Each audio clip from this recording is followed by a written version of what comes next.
Israel और America का मुकाबला करने वाले रेजिस्टेंस फ्रंट के उलमा की बैठक दक्षिण लेबनान के सैदा शहर में हुई, जिसका विषय फिलिस्तीन का समर्थन और इसराइल से रिश्ते बहाल करने की अरब सरकारों की नीतियों की आलोचना करना था।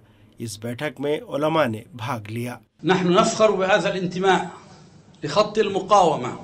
लेबनान के वरिष्ठ सुन्नी धर्मगुरु ने कहा कि रेजिस्टेंस फ्रंट का हिस्सा होने पर हमें गर्व है।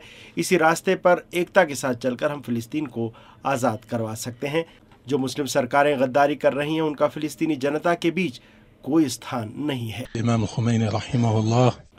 एक फिलिस्तीनी सुन्नी धर्मगुरु ने इमाम खुमैनी को याद करते हुए कहा कि इमाम खुमैनी ने हमेशा फिलिस्तीन की आज़ादी की बात की और शिया सुन्नी एकता के लिए काम किया। आयतुल्लाह खामनेई भी इस विषय पर हमेशा जोर देते हैं। उनके सुझाव हमारे लिए इसराइल और अमेरिका के मुकाबले में दीपक का काम करते हैं।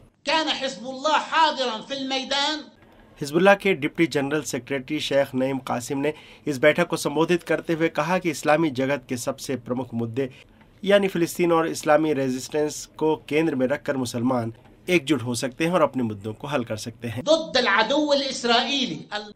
उन्होंने कहा कि इसराइल को केवल रेजिस्टेंस से हराया जा सकता है, वो बातचीत स्वीकार करने वाला शासन नहीं है। शुक्रवार को अपनी तकरीर में इमाम खामनेई ने कहा कि इसराइल से रिश्ते स्थापित करने वाले दरअसल इस्लामी जगत से गद्दारी कर रहे हैं।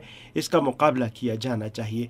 2 महीने बाद लेबनान की राजधानी बैरूत में इस्लामी रेजिस्टेंस फ्रंट के उलमा की एक और बैठक होने जा रही है।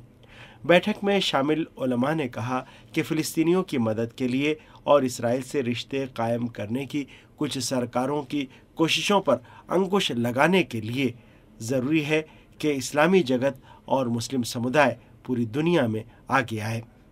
सैदा से IRIB के लिए हसन अजीमजादे की रिपोर्ट।